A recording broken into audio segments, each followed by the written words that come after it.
રાજકોટના રેસકોર્સ મેદાનમાં આંતરરાષ્ટ્રીય પતંગ મહોત્સવનો પ્રારંભ થયો છે। પતંગ મહોત્સવની ધમાકેદાર ઉજવણી સાથે રંગીલું રાજકોટ પતંગમય બન્યું છે। મહાનગરપાલિકા દ્વારા આયોજિત આ મહોત્સવમાં ઓસ્ટ્રેલિયા, બ્રાઝિલ અને સિંગાપોર સહિત વિશ્વના 21 દેશોના પ્રતિનિધિઓએ ભાગ લીધો છે। તો ભારતના વિવિધ રાજ્યોના કુલ 135થી વધુ પતંગ રસિકો ઉમટી પડ્યા છે। ત્યારે અવનવી પતંગો ચગાવતા આકાશ પણ રંગબેરંગી પતંગોથી શોભી ઉઠ્યું હતું। ખાસ કરીને આ મહોત્સવમાં ભારત સરકારના ઓપરેશન સિંદૂરની થીમ આધારિત પતંગોએ લોકોનું ધ્યાન ખેંચ્યું હતું। કાર્યક્રમમાં ઉપસ્થિત સાંસદ પરસોત્તમ રૂપાલાએ પણ પતંગ ઉડાડીને ઉત્સવનો આનંદ માણ્યો હતો। ડેનમાર્ક, થાઈલેન્ડ અને યુનાઇટેડ કિંગડમ જેવા દેશોના પતંગબાજોએ આકાશમાં અવનવા કરતબ બતાવતા રાજકોટવાસીઓ મંત્રમુગ્ધ બન્યા હતા। રાજકોટનું આકાશ આજે માત્ર પતંગોથી જ નહીં પરંતુ વિવિધ દેશોની સંસ્કૃતિના સંગમથી રંગાઈ ગયું હોવાના દ્રશ્યો સામે આવ્યા છે।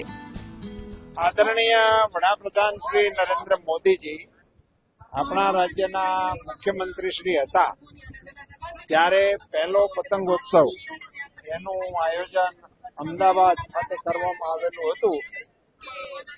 ત્યારથી શરૂ થયેલો આ પતંગોત્સવ આજે આંતરરાષ્ટ્રીય પતંગોત્સવના સ્વરૂપમાં ઉભરી રહ્યો છે અને એનો પ્રારંભ રાજકોટથી થઈ રહ્યો છે। એ આપણા રાજકોટવાસીઓ માટે આનંદ અને ગૌરવનો વિષય છે।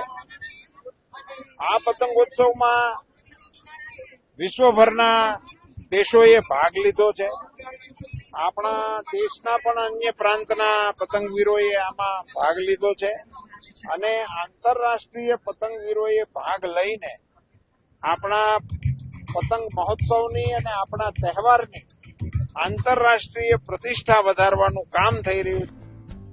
સુરતના અડાજણ રિવરફ્રન્ટ પર આંતરરાષ્ટ્રીય પતંગ મહોત્સવનું આયોજન કરાયું છે। રાજ્ય પ્રવાસન વિભાગ, જિલ્લા વહીવટી તંત્ર અને સુરત મહાનગરપાલિકા દ્વારા સંયુક્ત રીતે મહોત્સવનું આયોજન કરાયું છે। આ મહોત્સવમાં વિશ્વના 45 દેશોના અને ભારતના વિવિધ રાજ્યો અને ગુજરાતના 94 પતંગબાજો જોડાયા। વિવિધ દેશોની સંસ્કૃતિ અને કળાને દર્શાવતા અનોખા પતંગો આકાશમાં ઉડ્યા। Bahrain, Colombia, France, Germany, Poland સહિત અનેક દેશોમાંથી આવેલા પતંગબાજો પોતાના અનોખા અને કલાત્મક પતંગના કરતબથી દર્શકોને મંત્રમુગ્ધ કર્યા। વિદેશી મહેમાનોની સાથે ભારતના કર્ણાટક, પંજાબ અને કેરળ જેવા રાજ્યોના 20 કુશળ પતંગબાજો પણ આ મેદાનમાં ઉતર્યા। તો વિવિધ દેશોની સંસ્કૃતિ અને કળાને પ્રતિબિંબિત કરતા પતંગો આકાશમાં ઉડતા સુરતના આકાશને વૈશ્વિક રંગોથી ભરી દીધું। જ્યારે વિવિધ આકાર અને કદના પતંગો સુરતના આકાશમાં ઉડશે ત્યારે આખું રિવરફ્રન્ટ એક રંગીન ઉત્સવના મંચમાં ફેરવાઈ જશે। આ મહોત્સવ સુરતની આયોજન ક્ષમતા અને સાંસ્કૃતિક ગૌરવને વિશ્વભરમાં નવી ઓળખ અપાવશે।